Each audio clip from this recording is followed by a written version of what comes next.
cleaning my glasses because I noticed I'm seeing nothing. It's like The Mist in that movie, The Mist, or that Stephen King book. So, welcome to my Cactus live stream, guys. Great to be back. Was great yesterday. Wanted to say that I'm a little bit early today. There's a lot of snow outside, and I don't know. I didn't know what to do for now. I've cleared a little bit of snow, but I needed to warm up again. So yeah, I'm doing my live stream. Welcome, guys. Today I have cactus seedlings that I want to discuss here. Different ones than last time. I have this container here, which is full of washed pumice and seedlings in it. And I wanted to show you this right in the beginning. Check out how dry it is. Check out how super dry that is. And that shows why washed pumice alone is not enough if you have them out of a bag. I had these in the bag and I realized that it didn't work. The fungus gnats just had caused too much damage. So I had the option to leave them in the bag and risk fungal infection or take them out. So now I have them here, and that medium is so dry. Look at it. The water runs through. It is just not capable of being for so small seedlings. Everything bigger. If we were talking about seedlings that are maybe a year old, then they might already take it. But right now, this is just too young. And if you would put that out into the greenhouse, you would instantly lose them. They would just, in between the watering that you can give them, and you would have to spray them all the time. And it would probably not be enough because you would have to spray them twice a day, probably twice a day, maybe more. So, yeah, we will have to transplant them. And I brought sowing soil. Sowing soil alternative at this young age, and that's where I want to put it. And I will leave them in this soil and leave them outside, out of the bag, because they still have the problems that forced me to take them out of the bag. Little bites that were caused by fungus gnats, and if I would have closed that thing again, they would have just come back and taken more seedlings. And yeah, today I'm back here to transplant them. And I want to do that right away because I do not want the soil to become infested with fungus gnats. Fungus gnats are always nearby. You can always consider that they are there. So yeah, let's take these out. The seedlings brought a little piece of wood. Okay, and now I want to try putting into the new soil, into the sowing soil this time. Sowing soil has a better drainage. Drainage is important for seedlings, but it is also able to maintain the humidity, keep the water, and not give it up so fast that the seedling can't take it in. It needs a little bit of time, you know. And some of these seedlings look really bad. Some of them we will not be able to save all of them. But I want to try. So I'm now transplanting again after transplanting them maybe just a week ago. So yeah, this sowing soil, it has stuff like perlite, clay, peat, but also in a way that it doesn't compact like the other medium cactus mediums that have a high percentage of peat. Very often that kind of stuff tends to stick together and it makes it harder for the seedlings to grow into it. Once they are in it, it might not even be the most terrible medium, but it's just a little bit more difficult in the beginning for the tiny seedlings to grow. So yeah, And welcome to my stream, guys. Great to have you around. I appreciate that you are always taking time out of your day to participate. Yesterday, it really blew my mind to hear that people stay up to participate, and I appreciate that. I love it. But I also appreciate the people that comment and write afterwards or watch this thing delayed. I always see that hundreds of views start piling in later after the stream has officially ended, and I like that. So, okay, the seedlings here look bad. A lot of them. I don't think we can save the majority of them, but we will try. So now these are in washed. These are in sowing soil out of the washed pumice, and then we'll see if we can save them, or if we can save as many as possible. But some of the seedlings are really damaged. You can see it here. They have eaten away. We might lose them all the way it looks like here. So we'll see. Okay. So yeah, transplanting the seedlings from the washed pumice into the sowing soil, which we should have done first, but the sowing soil was unavailable because we were too poor to afford them. So today, there's finally sowing soil. And yeah, a lot of seedlings look bad here, either dehydrated or eaten by fungus gnats.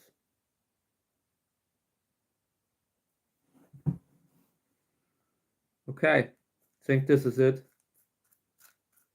There's another seedling, but that one doesn't even come out of here. Like, it doesn't want to. It rolls around all the time. I consider leaving it in just because it bothers me so much. Oh, come on now. No, it stays in now. I don't know. I don't care. So, all right. So now we have them here. And I just want to put a little bit of water on top of it. A little bit of water with the leaky can, so I can transplant them a little bit more reliably. Okay. Leaky can has done the job again. Thank you. Okay. Yeah, and a lot of the seedlings have skin problems, skin blemishes. Hey guys, welcome to the stream. Great to have you around. I started transplanting seedlings because they looked terrible in the pumice that they were in. So now we're having them in the sowing soil instead. Sowing soil doesn't dry quite so fast, and it's a great medium in the first maybe 3 to 6 months. During that time, after that, it is better to transplant into washed pumice, but for now, they would just lose too much water. I wasn't able to keep them under humidity for much longer. So yeah, it needed to be transplanted. And this will go under the lamp. I try to give these seedlings the most sunlight that I can give them. So now I'm cleaning up again, getting rid of all the pumice again that is lying here. I can only repeat it over and over again. When you're working with minerals, you are surrounded by them. You have them everywhere. They will rise out of every pot, roll around in the garden when the wind blows. It will take the perlite with it. I've heard people talk about perlite like it's some sort of organic super thing that you can just breathe in without problems, but it's not true. Any kind of mineral, you breathe it in, it's bad in the lungs. So yeah, I just want you to be aware of that when you are working with it. I try not to. We're doing it here for the channel, and I really do my best to do it in a very limited way. Only clean pumice, but it is difficult. It's everywhere. It starts being everywhere the moment you are handling cacti. Okay. So now I want to continue cleaning seeds because I have a bunch of them here. I brought the cactus fruit here, a bunch of them in little paper bags, and I want to go through them. Okay, let's see. Claw hybrid. So it's okay. I know what it is. This is offspring of claw, and basically it looked like claw from the body. Body was 100% like claw looks, and the flower was red but not really big. Claw has a very beautiful flower, and in this case here, in case of the offspring, I felt like it was worse in every way, maybe beside of the body, but it didn't make sense to really do much with it. I sorted it out at first, ended up saving it from the compost just because I like the body. But yeah, I see these seeds here a little critically. We will see what we will do with them. I definitely tried to counteract the small flower by picking something that has a huge flower, just to increase the chance that it will somewhat come out as a medium size or even big flower. But sometimes you just can't force the plant. The genetics are sometimes very unique in every situation, and you can't predict it usually. Sometimes you've done everything right. You chose all the right plants, but then it ends up still fully following the mother. Sometimes the mother is just completely dominant, and then you have the same flower again, the same small flower size again, that you would otherwise that you tried to avoid, that you already didn't like in the first place. So sometimes it makes sense to sort out right away and not even do a hybrid cross with it. In this case, I did do it because I really liked the body. The body looked really good. It's one of those. It's hard to describe. It has some sort of a Telegonoides hybrid body, but also paired with Grandiflora. It's a really good kind of hybrid. Okay. So I will clean this up here.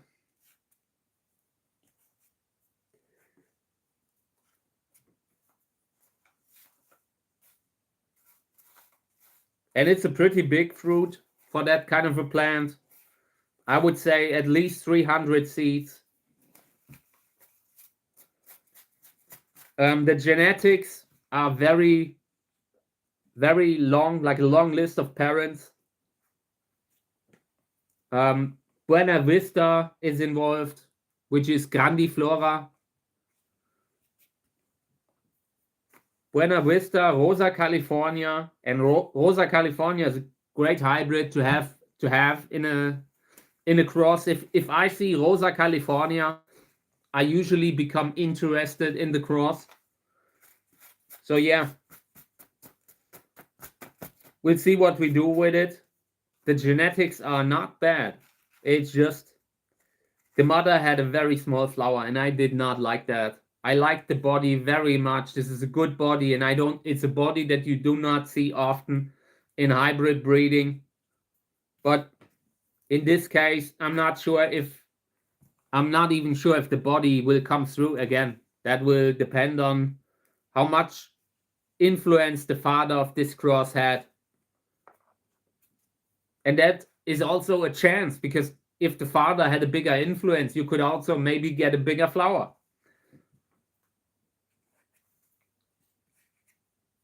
Okay. Apart from that, yeah, it's a tough time right now, to be honest. I'm really going through tough times personally. I'm really hoping it's getting better long term. I'm not really loving it right now. It was a hard winter for me personally. Christmas wasn't really celebrated just because it was such a, I don't know, was a horrible year. And I just hope that things are getting easier now. I don't want to have live like that anymore. I just, it was a very rough year. Can tell you that. Times need to become easier again at some point. So, okay, it's getting cleaner here. Seeds are getting cleaner and cleaner. And by doing it like this, you can sometimes clean the seeds without washing them. But yeah, it's not ideal. I'm just currently doing it to somewhat scale back on all the fruits that we still have, and then it allows me to focus on the ones that have to be cleaned the second time with water.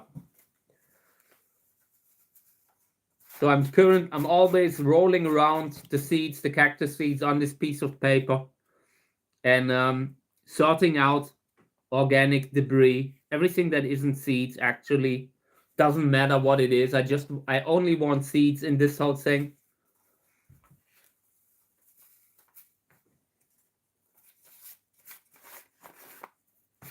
Okay. And welcome to my stream, guys. Great to have you around. Cleaning cactus seeds from a hybrid cross with Claw. Hybrid with Buena Vista, Rosa California, Echinopsis carmesina, and a few more parents that were involved in there. I can't even tell you all the parents from the top of my head. I have it written down. But at some point, the list of parents becomes longer and longer, and you just can't. I don't know how people do it to keep that all in their head. So I need to write it down all the time. So yeah. And this hybrid had an interesting kind of body. Strong V notches. I like that on the plant. And just an interesting new type of body. So it could make sense to work with it long term. I keep saying that I try to make crosses that I would personally sew out, and this is one of the crosses that I would sew out because of the body. Sometimes you can always improve the flower later, but you need to know it has to be worth it, and I wouldn't do it just for, if I wouldn't be 100% certain that I want that body now with a bigger flower. Then it makes sense to go into that direction. Okay, but these are almost clean. Not super clean, but clean enough to bag them. Later there will be another cleaning anyways when I'm sewing out. So for now, this is just to get them out of the way.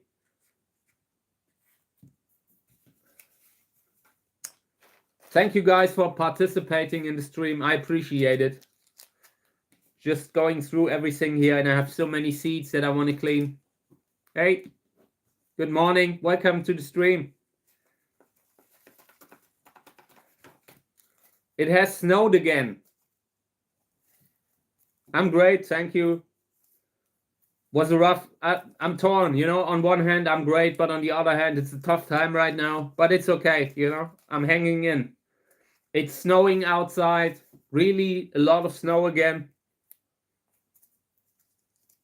Yeah, apart from that, everything stable, not getting worse, and that's okay for me. That's enough for me.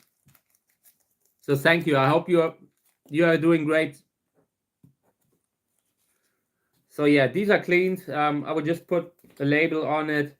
I don't need every single seed of this one. Claw hybrid.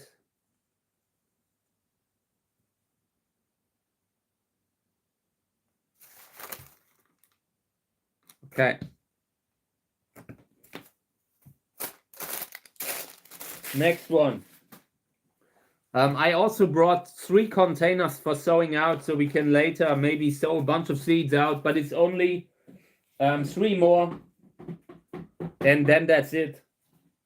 Then I need to order new ones, and I will do that sometime soon.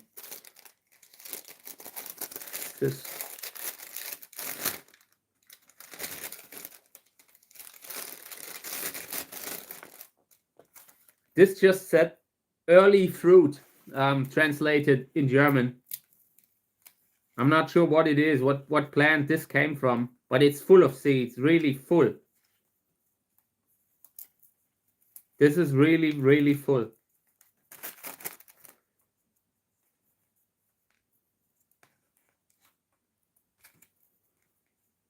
I wish I could tell what this was from. This bothers me now. I always try to keep an eye, don't lose track of the labels and all that. This bothers me because this could be everything now, from the best of the best to something that is self-fertile. And I really am not sure what it is. The fruit looked a little bit like a Wurlitz hybrid, maybe. Not very big, not huge. But it's been a while. This must have been a fruit that I harvested in maybe March, very early in the season, like the label says. So I can't really tell you what it was. Oh man, this really shouldn't happen. And it happens quite too often for me recently. I always need to write the label down right away. If I don't, I have forgotten it. And it's a side effect of the Lyme disease, tick stuff. Memory isn't so good anymore, so I need to write it down right away. I would try to, maybe I can find out what kind of a fruit I harvested at the very beginning of the season, but probably not. But it's not a problem. These will just be donated as mystery seeds, something like that. They look pretty good. Seems like there are a lot of seeds, so this could maybe mean it's a self-fertile plant, like from a self-fertile plant, but I'm not sure. It might as well just have been a good cross that worked out well in a genetic way.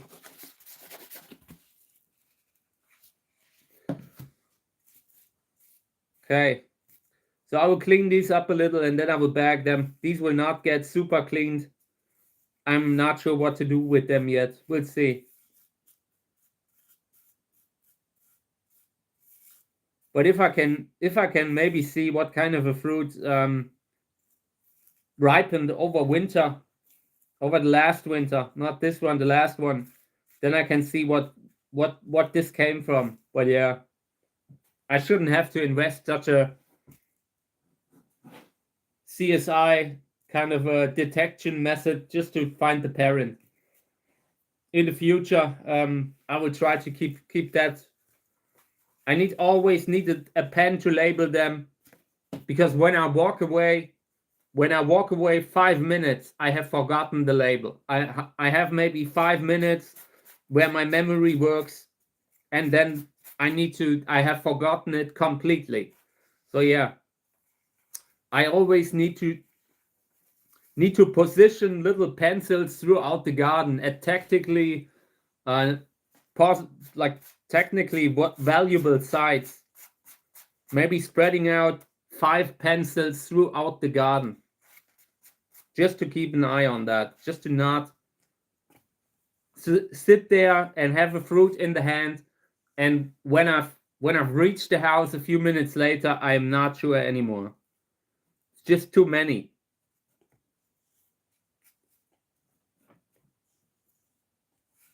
Okay, but yeah, a lot of seeds here.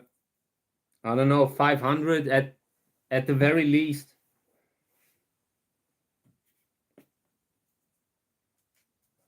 And that points towards self-fertility.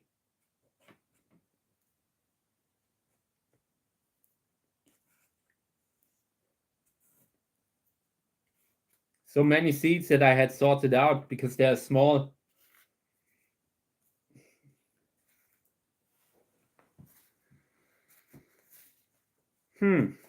So yeah, I'm trying to clean it again, just a little bit more, but it's already acceptable. It's not great, but it's acceptable.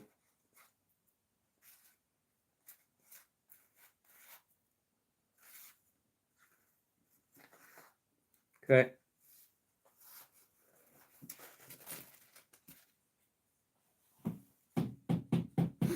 If I would put a pencil in my pocket, I would constantly sit myself on it. But I used to have a tiny, a space pen kind of thing, like this tiny, like pen, some sort of a pen for that they made, like, because it writes in space like that, kind of, it can write in a vacuum, something like that.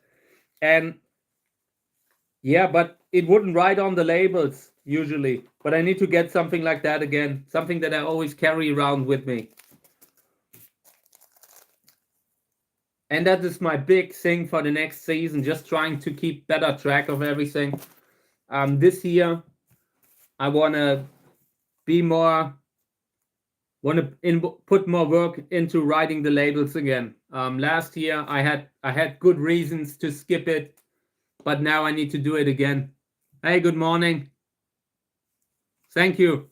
Thank you. I appreciate it. I'm just cleaning seeds and I'm discussing my inability to label stuff correctly. Like it's just, I forget. It constantly happens. I never had a great memory, but it's gotten worse the older I got. With every tick bite, my memory has been erased again.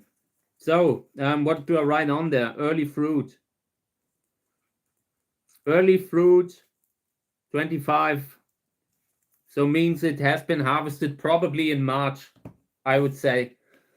Because that is the earliest that I would go out and do something like that.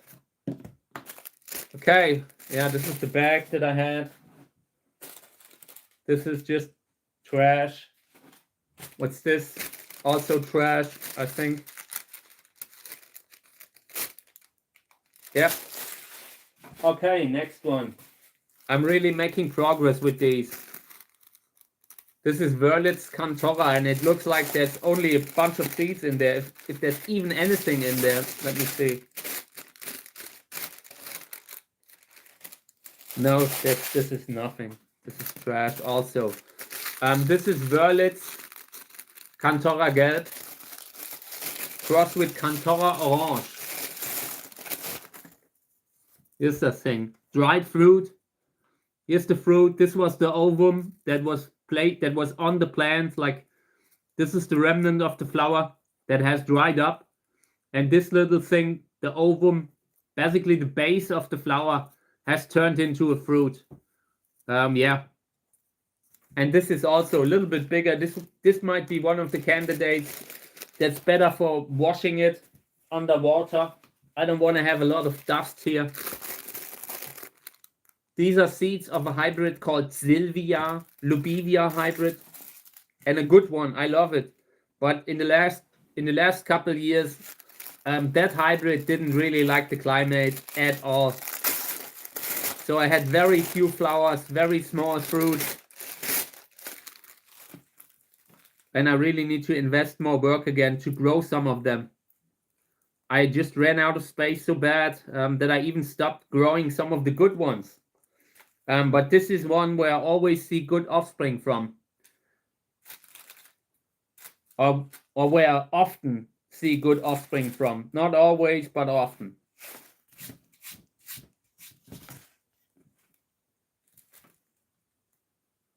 How long ago was the flower of that fruit? That is most of the fruit and flower, the fruit that we have here, they have started flowering maybe in June, July. June, July is the main time for the flower to come up. And then they need a couple of months to grow the fruit. So the harvest usually then August, September. Yeah. Some of them have really ripened late into the season, into the autumn, and we had a warm autumn again, like with pretty mild temperatures, you know, so everything took a little bit longer. Main flowering is always around May, June, July, that kind of stuff. That is one of the busiest months, and then we get a second flower flush always reliably, maybe around August. That's the second bigger flush, and yeah, usually you have maybe 1-2 fruits per plant. That is what I try to get, but sometimes you can't get them to successfully grow fruit. It's always a little gamble. You need to know what kind of parents you use. Something where experience really helps you long term. You are breeding with your plant. When you are breeding with them for a while, you start to know their strengths and weaknesses. Okay, so in this one here, Lubivia Silvia hybrid, I think Lubivia hertrichiana or something like that. One of the classic Lubivia species. And yeah, I think we have maybe 15, 20 seeds. 20 at the most. And that is good for this kind of plant, you know?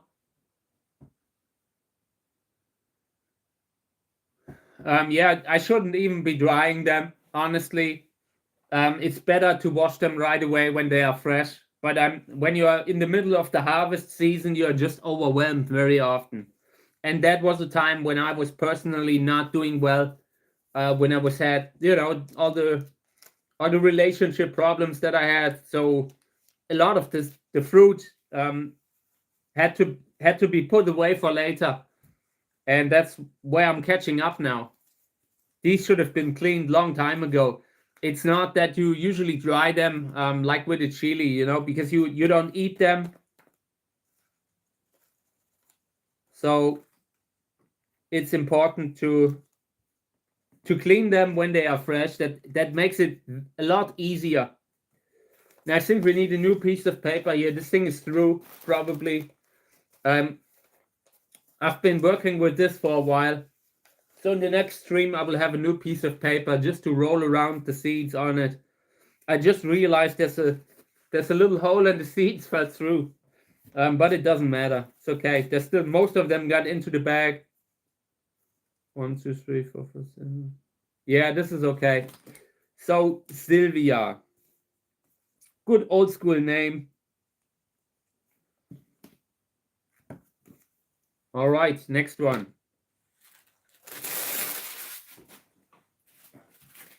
Trying to do the small kind of fruits. This is also Wörlitz Cantora. A little bit bigger. Here's one, Altena offspring. Altena is a good hybrid between Dessau, Lubivia hybrid Dessau, and Sörensia purpureo pilosa.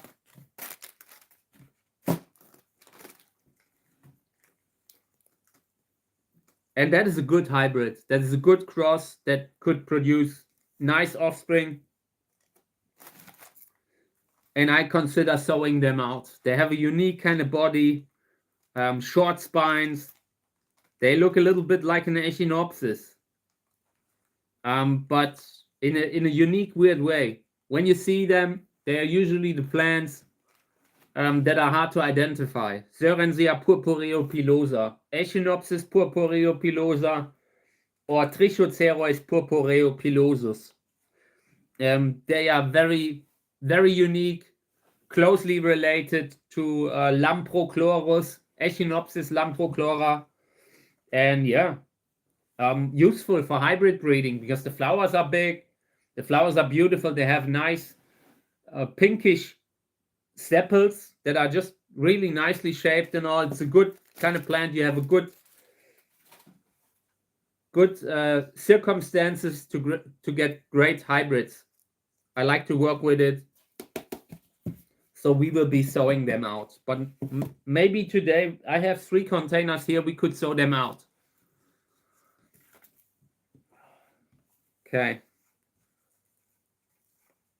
And also just cleaning up a little bit, getting rid of all that dust and whatever that is in there. Doesn't matter what it is, it needs to go out. Overall, maybe 15 seeds at the most, but they look viable. So that is a lot more than I can say from some of the others here. Sometimes you see seeds and you know this isn't going to go well. And in this case, I see the seeds and I feel like these will definitely grow healthily. So we would sow them out. Okay.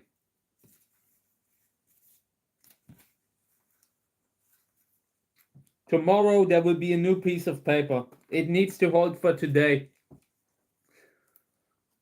Okay, so Altena.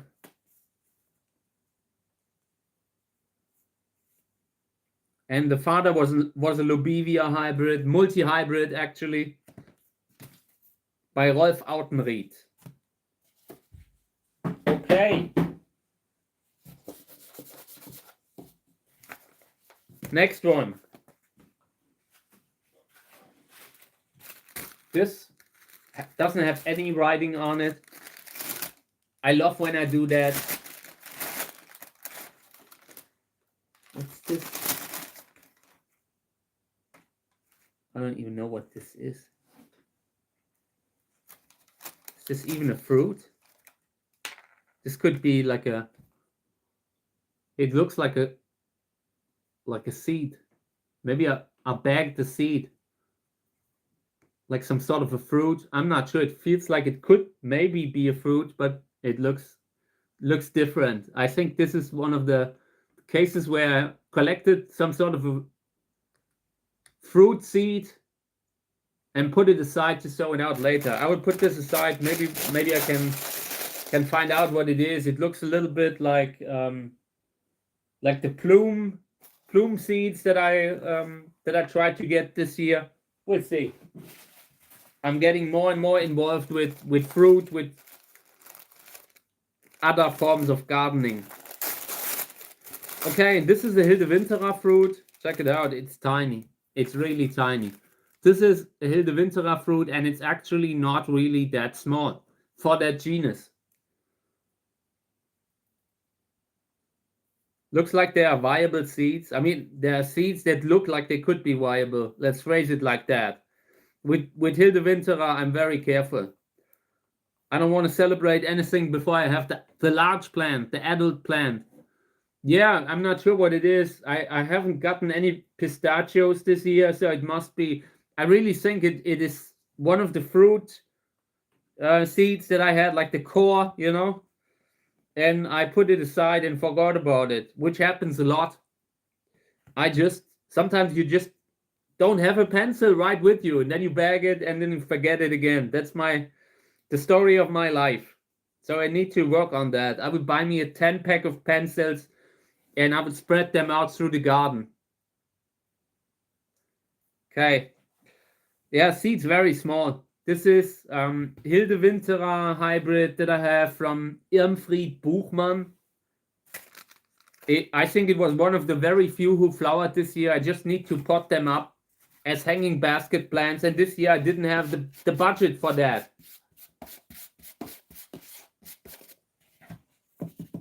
Okay, we'll see. Maybe 40 seeds, something like that, and also not a lot of dirt because the fruit was already small.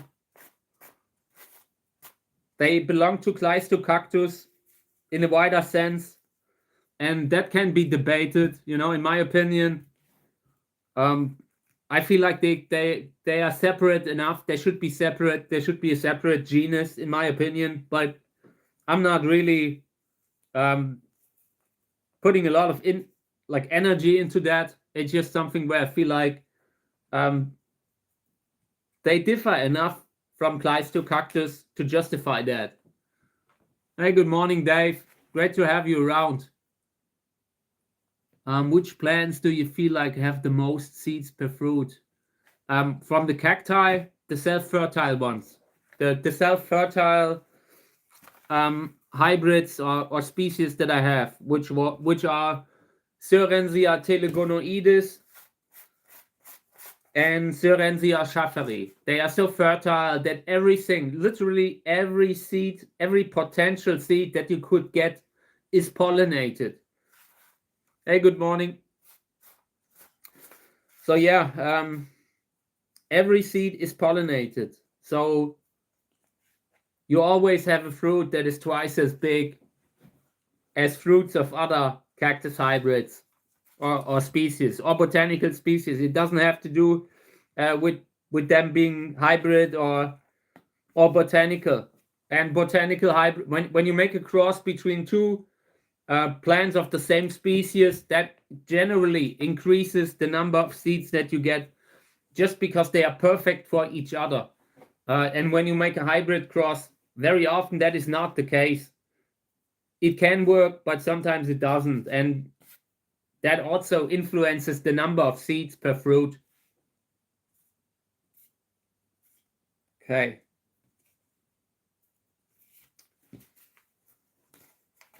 Yeah, not many seeds, but I want to sow them out. I really, because every Hildewintera that I have, I only pollinate them with columnar plants or pink stripes. Stuff like that really has the potential. If it works out, it would be amazing. It could bring out an amazing kind of hybrid. And that is the only kind of stuff that I use for Hildewintera. Every now and then, when I have nothing else available, then I use something like multi-hybrids, something interesting that where I feel like maybe it doesn't work, but I should try it out. But apart from that, I always try to get something interesting out of Hildewintera that goes either into columnar body territory or better flower, bigger flower kind of stuff. That's the two things with Hildewintera. I love them. I like the flower shape, but I don't like how much wiggly they are, how they just grow like these hanging basket plants. I'm not a fan of that. I mean, you need a lot of space for that. You need like this kind of area in the greenhouse to hang one of those hanging basket plants. So you need, and it takes away light and stuff.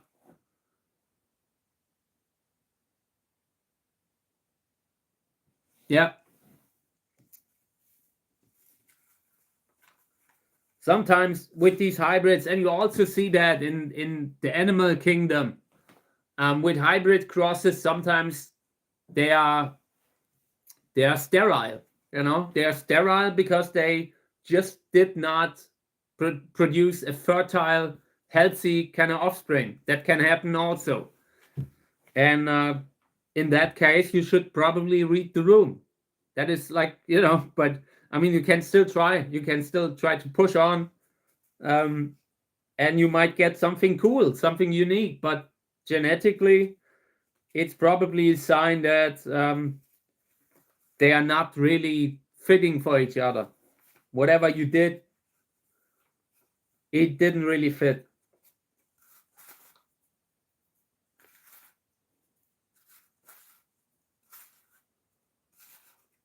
Okay, yeah, this is enough. I'm glad that we got a bunch of Hildewintera seeds this year. There weren't many. I only had maybe, I don't know, 10 that flowered. I really want to put more energy into the Hildewinteras this year. They will all go up into hanging basket pots. I want to see that. Okay, so this is, what was it? Hildewintera.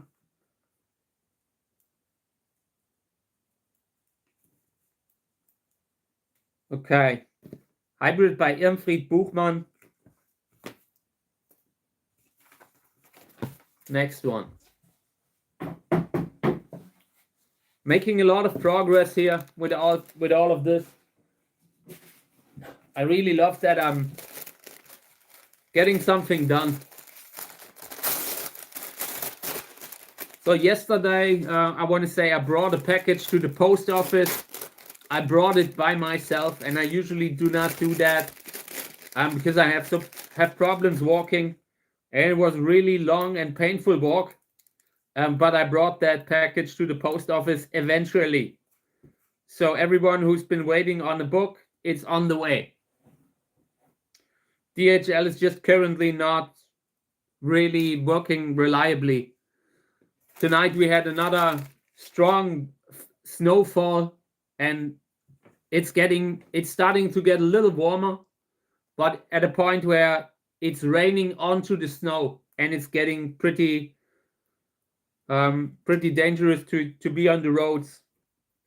So yeah, and that influences DHL and their pickup dates.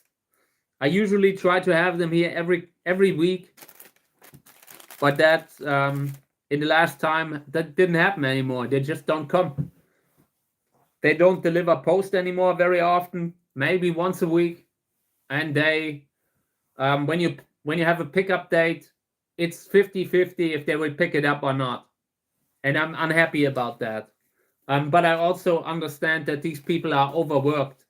It's something where I fault the company, where I fault the people who make the decisions, who send these delivery people out into the world with way too many stops to make per day, with way too little time.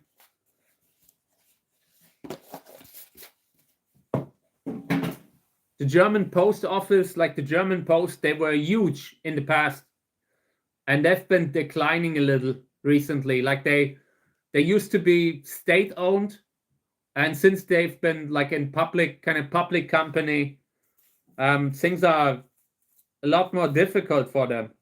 They have a lot of new companies that compete with them.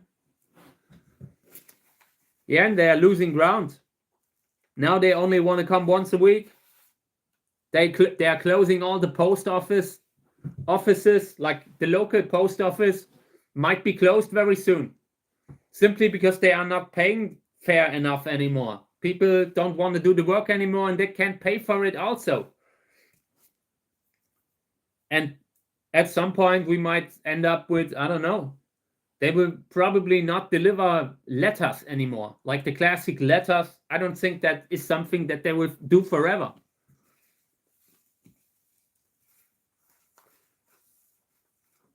So yeah, every now and then, when I'm really tired of waiting for DHL to pick it up, then I go onto the way myself. But it's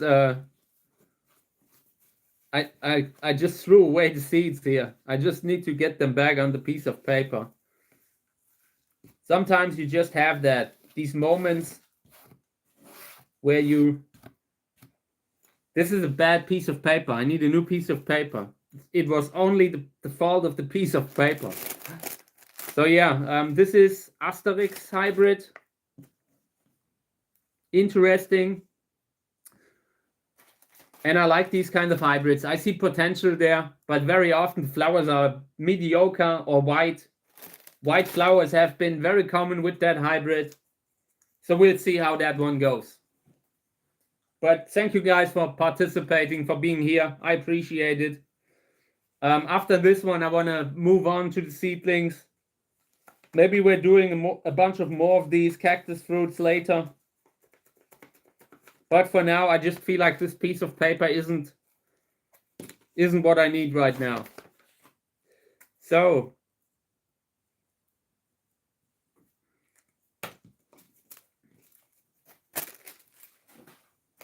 let's get started. Take care, mate. Have a nice day.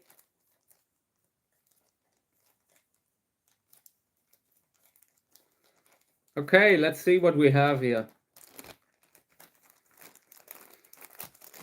I need to inspect these very closely. I don't like some of the stuff that I'm seeing. I feel like they have problems with fungus gnats. Welcome to the Fungus Gnat channel, ladies and gentlemen. Check it out.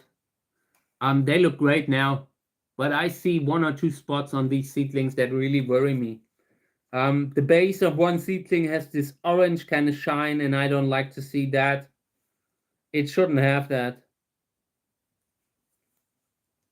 And this seedling here in the corner, check it out if you see. I'm not sure if you see it, but here is a seedling that has a discoloration, and that is something that I read as fungus gnat bite marks. I can't see them anywhere, but I consider taking them out now. They are in organic soil, and that is what I will do. I will take these out now. We'll see how that goes.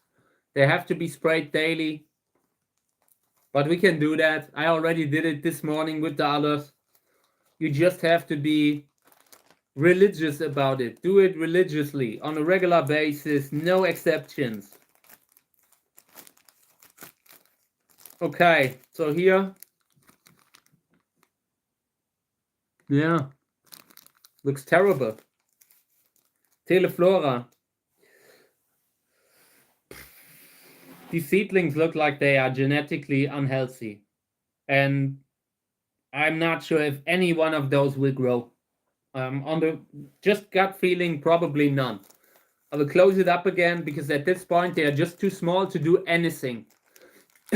You couldn't, they are just too small to transplant them. You could do it, but you would have a high rate of loss, and that doesn't, then there's not enough chance of success that I would seriously consider it.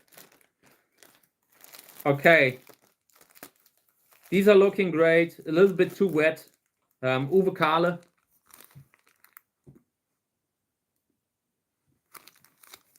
Yeah, sorry, too wet, but since there are no fungus gnats inside, it's not a problem. Don't have to transplant. Can stay like that. Closing it up again,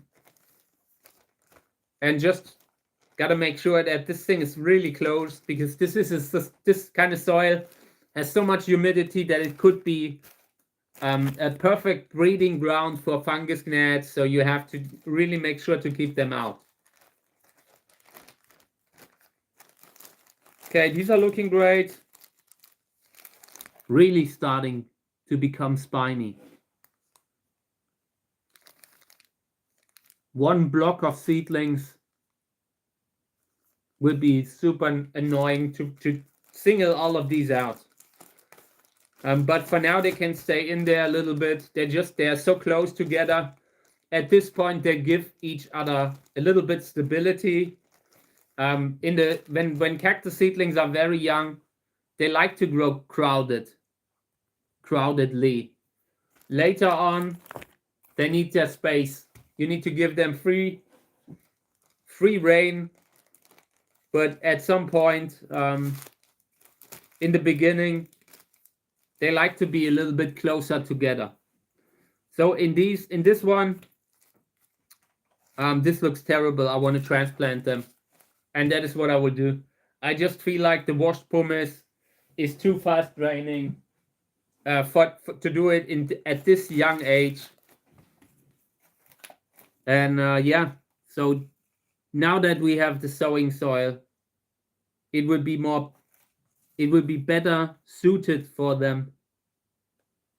So I try to carefully transplant them. Maybe a little bit of water before I put the seedling on top of the soil.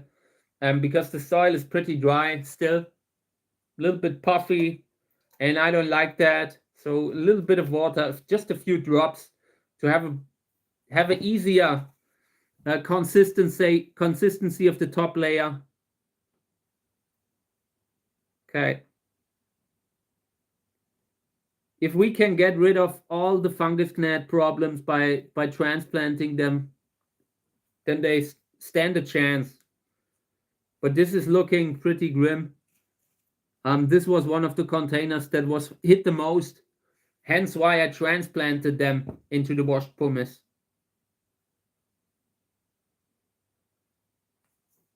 But it's such a fast draining kind of medium.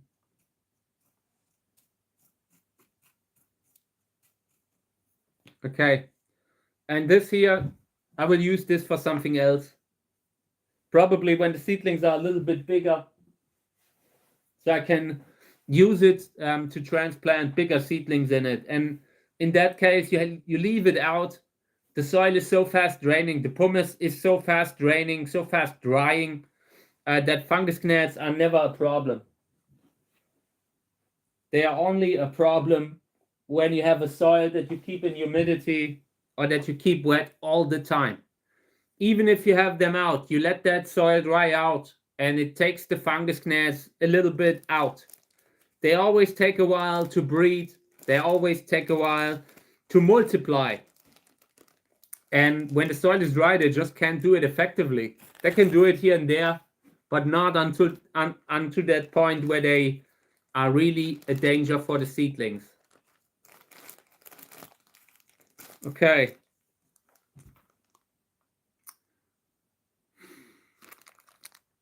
Interesting kind of hybrid shape, body shape, very thin and growing from from the apex, from the tip. I like that kind of a body. I'm not sure what it is, and the label is so covered with seedlings that I can't pull it out without unrooting them. So I would just close it up again. There's a little bit of moss, and I had already removed moss from this container. So just keep that in mind. It comes back. It keeps coming back.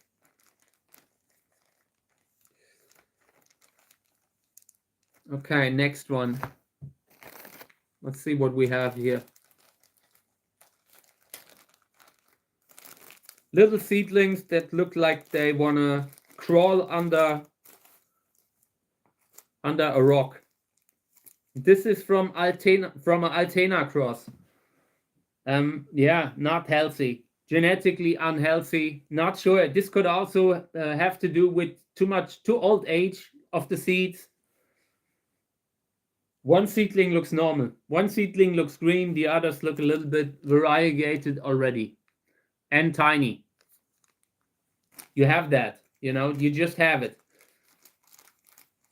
You will always have these hybrid crosses that a perfect example of a hybrid cross that shouldn't work. Okay, next one.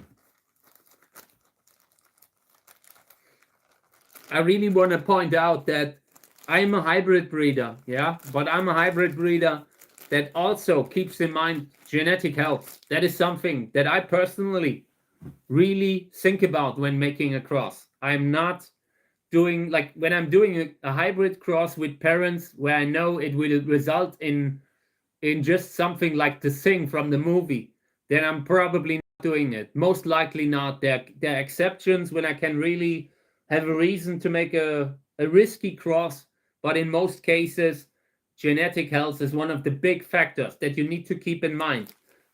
You do not want to have a hybrid that can't survive on the roots. I think that is just that one basic thing. Being a cactus, being able to have a root system and living from it. And a lot of the variegated plants can't do that. So I usually know all the plants that produce this kind of sickly looking offspring. These looking good, too deep in the pot. Check it out, how much space is too upwards, you know. But for now, this isn't an issue. They are under a lamp, under a strong plant lamp. They will get light. They will get enough light. At this age, they don't need super strong lamps. They don't need it. Of course, they will grow faster if they are under a good lamp that provides them with the full spectrum of sunlight that sunlight would give them. But they don't need it. You could theoretically grow them without the lamp. Just put them beside the window. They would grow much slower, but they would still grow. The reason I'm using a lamp is to speed up the process from being just a tiny seedling to at that point where they are safe. I just want to get them to the safe point as fast as possible. And that is my main focus when I'm growing from seeds. Because I know how sensitive they are in this in this kind of stage.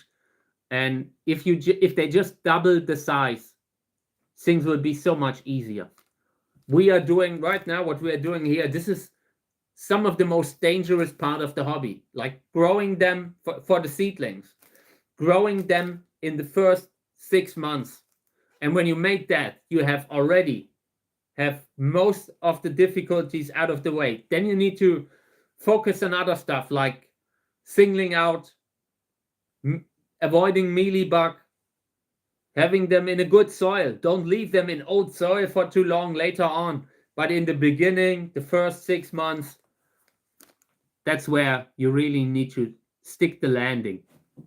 So in this case, these are looking good. There's some sort of a weed growing in there, some sort of a, I don't know what that is. Check it out if you can see it. Lesion, I don't know. I'm not sure what it is, but sometimes you have interesting plants in your container. And the seedlings look great here.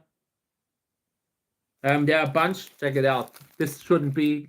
The ones that are here in the corner, that shouldn't be. That is not good. That will lead to seedlings disappearing, washing away, or they will just eventually, because they are covered from both sides, so they get more humidity, and they get more humidity also on the roots, on the lower parts. There's no oxygen coming there where they are pressed against the sides of the container, of the pot.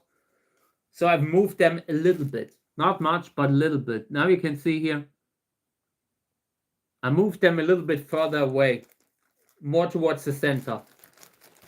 Okay, apart from that, these are great, and I can close these up again.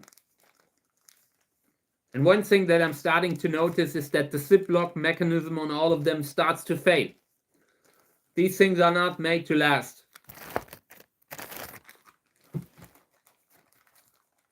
Okay, next one.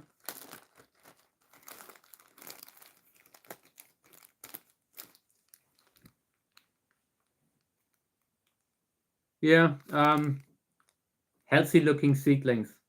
I'm not sure if you see the spines, but they are spiny, they're growing, and they're all growing healthily. Every time I'm opening them up, the seedlings look bigger. So they're winning. Uwe.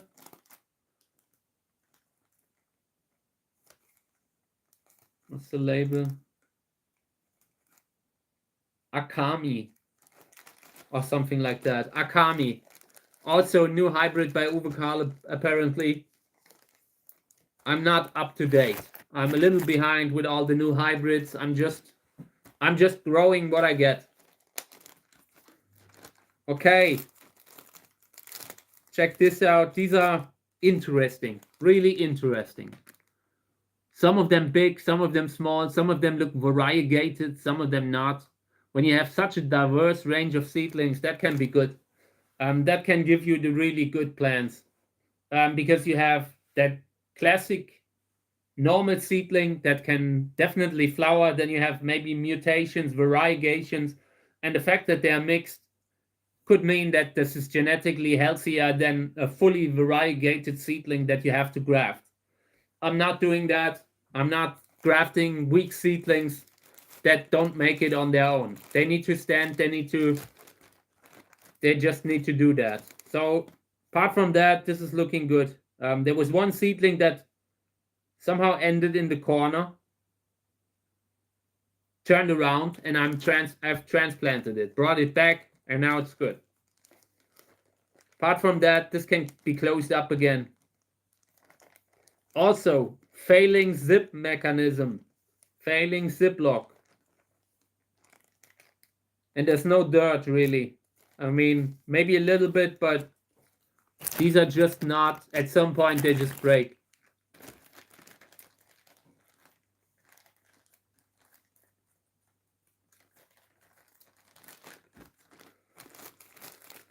Okay, yeah, I'm not sure. Let's see.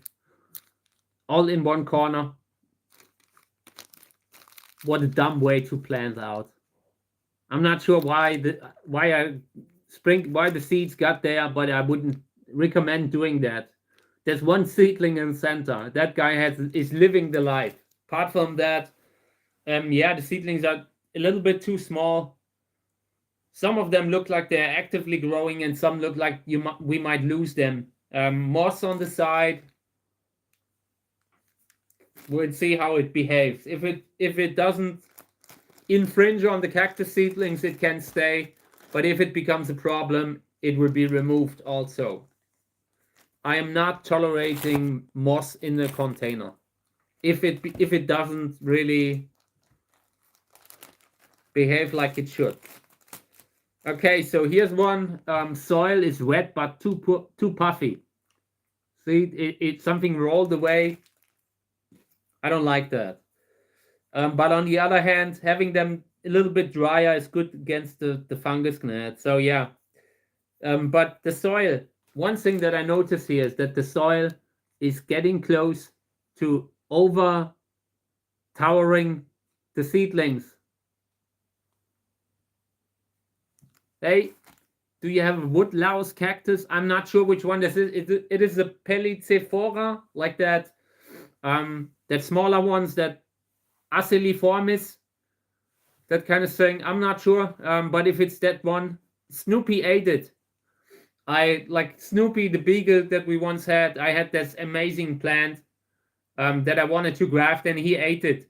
So yeah, I think that is the one. If I believe that's the right species, then Snoopy ate it.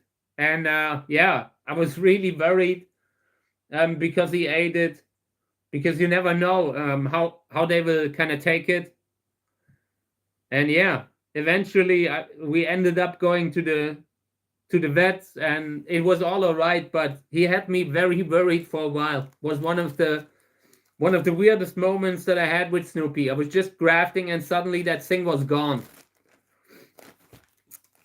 Okay, so I'm trying to press the soil a little bit downwards to give the seedlings more light, because if the soil is so puffy like it is here, it can often take away the light. If a seedling is surrounded by soil, then it cannot grow as effectively as it could if it would get all the light that there is. Just makes sense. Okay. Let's see, next one. Oh, this is looking interesting. The seedlings are coming out of the pot. Check this out. This is great, right? I don't know how many seedlings these are. It must be more than 100. This is foolish to sow out so many per pot. It's just foolish. Nobody in their right mind would sow out so many. I'm not sure how it happened. I usually try to have maybe 50 seeds at the most, because of this very reason, but apparently sometimes I just... Hey, good morning. Yes, you missed it. Welcome to the Fungus Gnat channel. I just had to transplant seedlings here. I couldn't find the fungus gnats, but I saw the damage, you know? So we transplanted them. And now they are in sowing soil. And I will keep them out, because if I would put them into humidity again, the fungus gnat bites that are still on the seedlings would become infected. So these seedlings have earned themselves a harder life now. I will have to spray them daily, and yeah, we'll see how many of them will make it. But we have so many seedlings, so it doesn't really... We will not really run out of them. So check this out. I'm not sure. Don't like it. Some of the seedlings look good, but here's one that is leaning over. I hate when they are doing that. Why is it leaning over? What is it? Check it out. See this thing? It looks totally different. I'm not sure. Maybe it's a different kind of seed, but some of the other seedlings have that kind of weird look too. So I would try to give that thing some stability from the other seedlings surrounding it. That's what I meant earlier. If you have seedlings surrounding a seedling, they don't fall over so easily. And that helps them to get started. If they are not disturbed in the first month or two, they will root. They will continue to grow. So having them close to each other in the beginning can be an advantage. And that thing's already lying again. Let me see what's going on here. This is not good. I don't like when seedlings suddenly lie on the ground. They are not that flexible. They're not that sporty. Something must be wrong with them then. Well, I was just, by the way, I was just talking in my born dialect. I was saying Welche, and Welche is basically meaning something like, you know. So that was Saarländisch. Saarländisch for beginners. Welche. So here, I don't like how the moss is covering everything in between the seedlings there. I don't like when I see that. It can mean you will lose overview of what's going on at the root system. And apart from that, seedlings look great. I like how they look. So they are dealing with the moss in a positive way. It's like someone dealing with a bad neighbor. They're just trying to make the best of it, and everything's going good.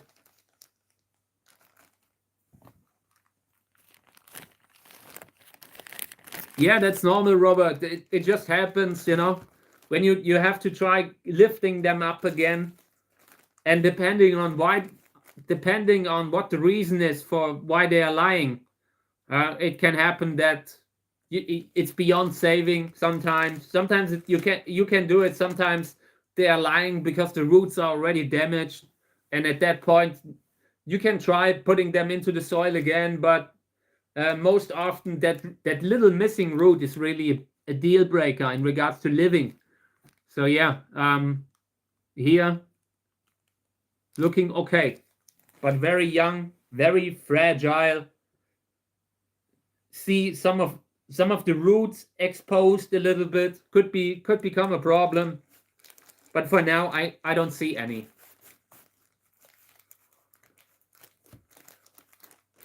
Okay.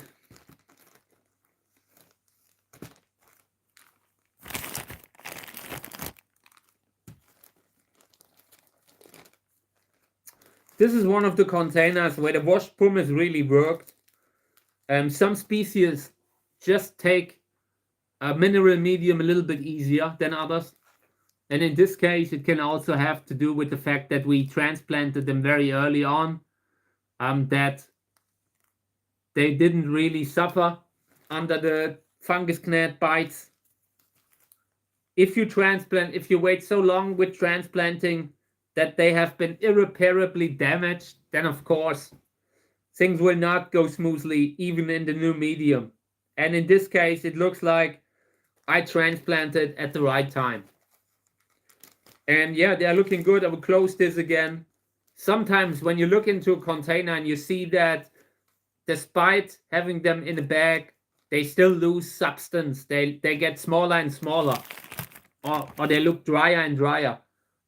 Then the washed pumice is just too fast draining. In this case here, unhappiness comes over me when I look into it. This does not spark joy. I see fungal infections here and here, and this is a follow-up infection of mealybug. No, not mealybug, fungus gnat. The two pests that I really dislike, and this is fungus gnat. Still, because they had been eating on the roots when they were in the old soil. They are probably not even in this new soil, but it's the remnants, the memories from the old one. They have little bites here and there, and you will lose them once they go into humidity. So I would try to remove everything that is infected. I don't want that in the container. Apart from that, seedlings looking good. Apart from total terror, everything's perfect. But yeah, there are a lot of seedlings in this thing, so I'm seeing it a little bit more relaxed.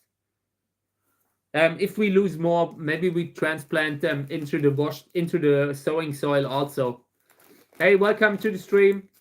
Great to have you around. Okay. Always happy to take questions. I mean, I just take that as a granted by now. Everyone who knows me knows that I'm always open to these kind of suggestions or comments that are coming in. And this looks terrible. I hate it so much. I just kicked the camera because I hated it so much. Look at this. Look at the moss and all. This looks terrible. I often see people showing their containers that they have grown in closed bags and it's full of moss, and it doesn't bother them. And it usually doesn't bother me unless it becomes like this. This is the perfect example why moss bothers me. It just sometimes does no limits. It doesn't know its spot. It doesn't know its place. And it takes away the light. Look at this. Check it out. Over here on the side, you have more. The moss is even higher than the seedlings. And this is how it will continue. So we can take it out now. I think we have to. Okay, so I will try to strip that top layer off the soil. And I'm taking everything away. Okay, here's this weird, another one of these weird kind of lichen kind of plants. I think it's lichen, if I remember correctly. Like they look totally weird. But I'm not entirely sure. That thing can stay. It never bothers the seedlings, but the rest, all the moss goes out. Taking away the upper layer of the soil, that is not a bad thing anyway right now, because I've seen that the seedlings are a little bit too deep in the soil. Sometimes the soil, like I said earlier, it's puffy and surrounds the seedlings. Sometimes it even towers them. And I don't like that, because they need light. The seedlings need the light. The light needs to also get to the lower part of the seedling sometimes. And when you have everything covered, how will you know if there's a problem? How will you know that the root is all right below that, or all of that?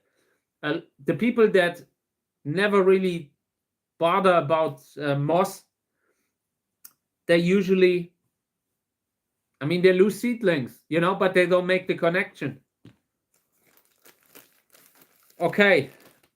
Yeah, I removed everything here in this container a little bit. Apart from that, I can close them up again. Here's a seedling that doesn't look good. I take that out. And this was one of the on the corner, on like that was covered by another seedling. And this can sometimes lead to infections, but usually it's something that causes an injury, and that then leads to a chain reaction inside the closed bag that you lose the seedling. Apart from that, they look better now. I mean, I haven't showed that. Let me show it. I want to show you how it looks like now without the moss, just so you see how much better it is, how much more perspective this gives them. When I see moss, I know subconsciously all the many situations where I lost seedlings because I didn't see what was going on below. Okay, only 2 more, and then I'm done with them. So that is already nice.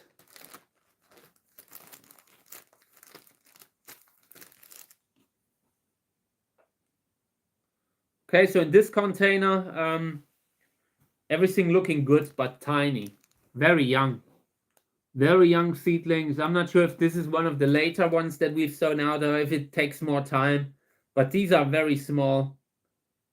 Want to see what the label says. Born to be wild, sister of Born to be wild. This is a good hybrid, the mother. I've shown it. In my opinion, it's better than Born to be wild, and Born to be wild is great. So great to have these, but they look tiny. They look like these will be hard to grow. We will try to save them all, but when the seedlings are already so small, not so good. And this is Bamboy, I think, right? What is it? No, this is another columnar hybrid with something else unhealthy. seedling variegated potentially. Some people like that, you know. Some people would look into this and would think, yeah, this is great. I would graft them all. And you can do it. And you will end up with interesting cultivars. I'm not... I understand that there's value in full variegation. But I personally just... I don't want to invest that much work. I don't want to have grafting stocks all the time. Because when you graft in winter, you need to have them like the big plants under the lamp, and you have to push them. Because you do not need... you don't need to graft on a plant that is in winter rest. You know, you wouldn't do that. You would very likely lose the seedling if you graft early on. In my opinion, you should always graft on a plant that is actively growing and has roots. First and foremost, I see so many people grafting on something that doesn't even have roots yet. Like on a Trichocereus that doesn't even have roots.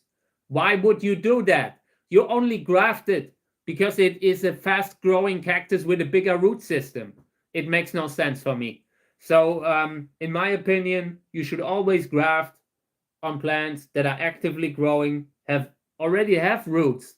Because if that grafting stock needs 2 months to grow roots, then it will delay everything. And during that time, that is when you need that growth in the beginning, like when the thing can dry out within a day. So yeah. Okay. So what's this here? Okay, this is just soil. I will do another fruit, another small fruit to clean. And yeah, trying to max out the time that I have here. Maybe 10 more minutes that I'm on the stream. So we're doing a bunch of seeds again. If you have any questions, I'm always happy to take them. If not, I will just clean this thing here. And this is a Hilde Winterer. Here you can, by the way, this is the dried flower. Just the flower. This is how small the flower is. Very small. And that is why Hilde Winterer, in my opinion, it has so much potential because of the shape. The Hilde Winterer flower has this nice thing that is called a Corolle in German. I'm not sure how it's spelled in English, but it's that kind of a roundish kind of thing that the petals have. It is a very unique kind of flower shape, petal shape, and that could be great on Trichocereus, you know? Could be amazing, but the flower size is so small, so you really need it in a bigger flower.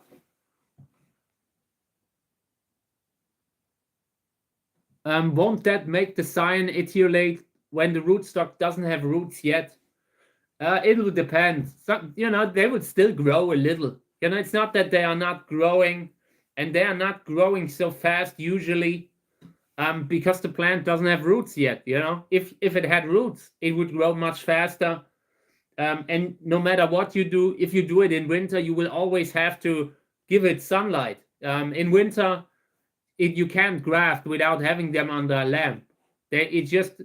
Some people might do it, and they might have a somewhat decent rate of plants that work out, but you are giving away a lot that just don't make it. You need the plants that they need sunlight. That little cyan also needs to grow, and when they don't get light, they just won't do it so fast.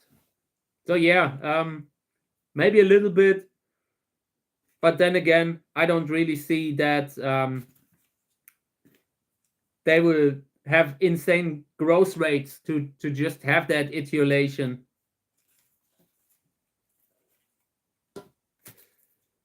So, okay. Let's get the piece of paper back for now. It gets one more job to do, and then someone else will take this over. Another piece of paper. Hilde Winterer hybrid with very small fruit. Just a few seeds here and there.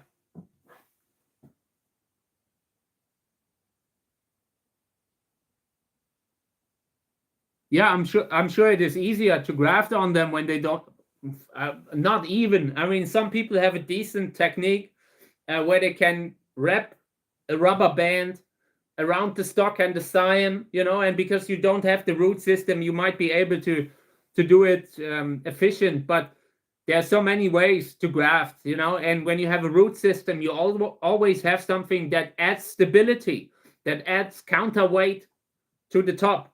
So you wrap this around, you know, and it always increases the pressure that you can put on the scion, and the scion needs a fair amount of pressure. So yeah, maybe it's a little bit easier to handle, but you're also losing that weight that would otherwise counterbalance that graft, because very often I'm sure they might fall over.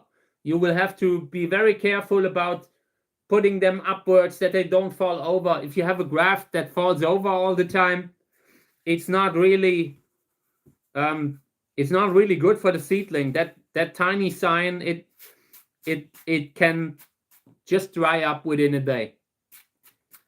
So yeah, personally, I recommend everyone, when they graft on something that is actively growing. The bigger the rootstock, the better. That is why you take advantage of grafting. You imagine the growth speed that you can get, growth speed that you can get when you graft just on the tip of a rather large plant with a big root system. That plant can put in a lot of energy into that little scion, and yeah, it makes a difference, in my opinion. I only graft when I've been already pushing the stocks a month before.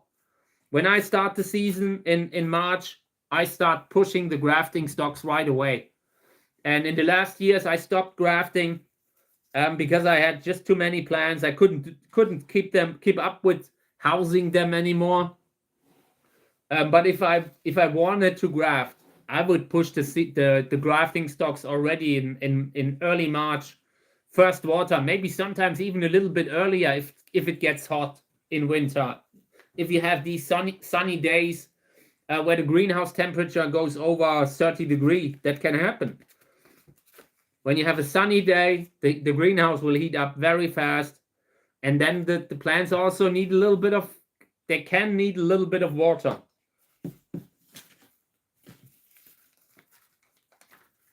Usually when I start the season, I start watering the seedlings first and the grafting stocks and grafted plants, because I know that they might not have that little bit of resilience that a plant on its own roots has, that is healthy, that, you know, because basically when you have a grafting stock, it can happen that the grafting stock kind of feels like the conditions aren't good enough. So I kind of prioritize my own health, my own growth, and it discards the seedling. You know, the grafted seedling expires because the grafting stock needs to choose between putting energy into that thing or itself. Just think about what would be logical for it to do, you know? So yeah, a lot of the success with grafting also comes from picking the right stock, knowing when not to graft on a stock, and making sure that the stock doesn't start growing elsewhere, popping elsewhere, because that popping, it will instantly then again be prioritized compared to the graft that you already did. And that can also happen on a plant that has already succeeded and that has been growing, and suddenly there's a new pop on the stock, and that new pop will instantly get more love from the main plant than the scion. Okay, so what was this? Hilde Winterer also. Okay, and in this case, very small seeds,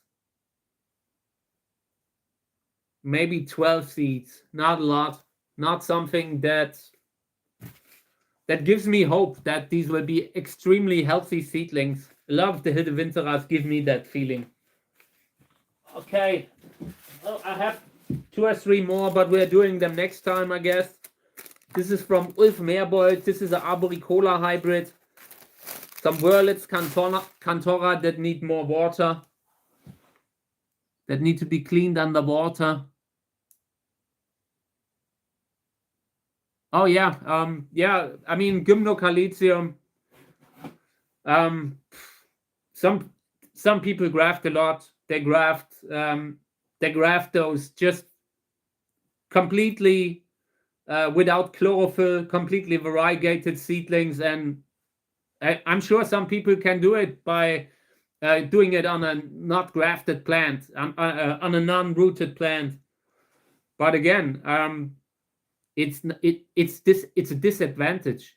It's not that that it can't eventually grow roots and then everything works, but you are also having a higher risk of failure. It's just how it is, and that is something that you need to keep in mind. Maybe experiment with it, try it out, and try to graft on some that have a root system and graft on some without. It doesn't have to be many plants. Just do 5 each. Do 5 each and keep an eye on it. Keep them under the same conditions, and then you compare the growth rates. I'm sure that the plant with the bigger root system will also get the bigger growth rate, the higher success rate in the seedling growing, actively growing, starting to grow. Like in the beginning, in the first couple weeks, it's a crucial time, and there's not a lot that can happen. Either it works or not. You can have something where there's a delay, where it doesn't do anything for 2 years, 3 years, and then it starts growing, but it's rare. So you will have to look into the actual growth that takes place in the beginning, and whether or not you see it. You see any actual growth, and that kind of tells you very early if your graft took or not, and whether or not it gets energy or not. Because in the beginning, the grafting stock will at some point try to grow roots. That's just necessary, and by doing that, it will take away nutrients, it will take away energy that's just not available. It's just you just have to think about how these plants produce the fast growth that they do. Like a columnar cactus, a big root system is very valuable in a large plant. I would always, if I have the choice between a larger plant with more, just without roots, or a smaller one with a big root stock, I would use the smaller one with the big root stock. It's just a lot of energy reserves that it can use up if necessary. Okay, yeah, maybe we're grafting in the future. We'll see.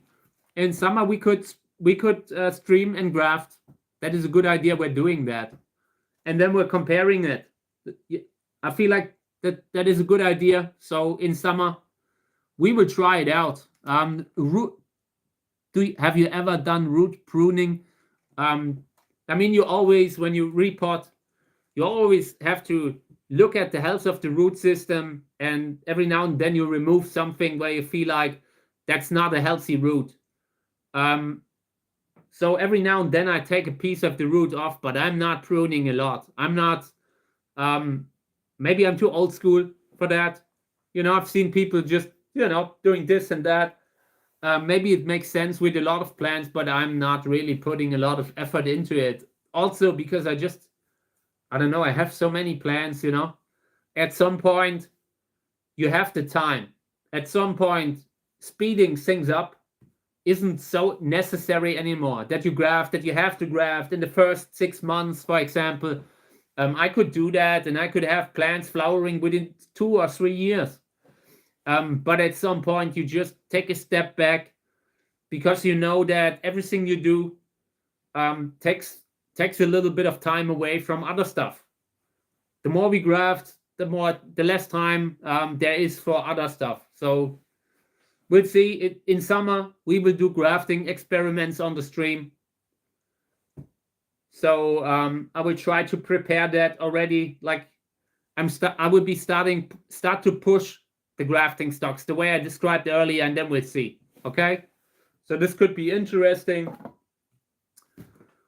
and we will probably do it in May. I say May is a good time to graft, May or June, maybe already April, but these are the months where I graft the most. I also graft a little bit in July if I do, but that's the end. Mid-July, you always have that kind of weather where you suddenly have super high humidity, and that can be bad for the seedling, that you can lose them then. So grafting, I usually try to do it between April and July, and that's when we will do that. And it will also be the flower time, so we'll be busy. Okay, I think this was a great stream. Let me see. I've heard some people prune cacti with tap roots. Yeah, I've seen it done. I've seen it done with Mexican cacti, and I wasn't impressed. I wasn't loving it. I really didn't. At the very least, I mean, if they are desperate to propagate and look for new ways, yeah, that can happen. That can work. But it didn't. It looked horrible to me. It looked like another, I don't know. And I'm grafting. I'm also grafting, so I'm not really so worried about having a natural kind of look to a plant just because I'm breeding with it. But I wouldn't start cutting around on the root system. I like a plant that is in its natural shape from the beginning. I like that, and I like to see that. I appreciate it, but some people that have their own style, and I'm not, for some it might work. For me, it never really made sense. Okay, so yeah, I'm going offline now. I appreciated this stream. Thank you guys for having participated again. I will be back tomorrow. Not sure when, but around the same time roughly. So thank you guys. I appreciated it. And if you have more questions, just write them in the comments. I will read them. I will try to get back. Okay? Thank you. Have a great day also, everyone. Much love.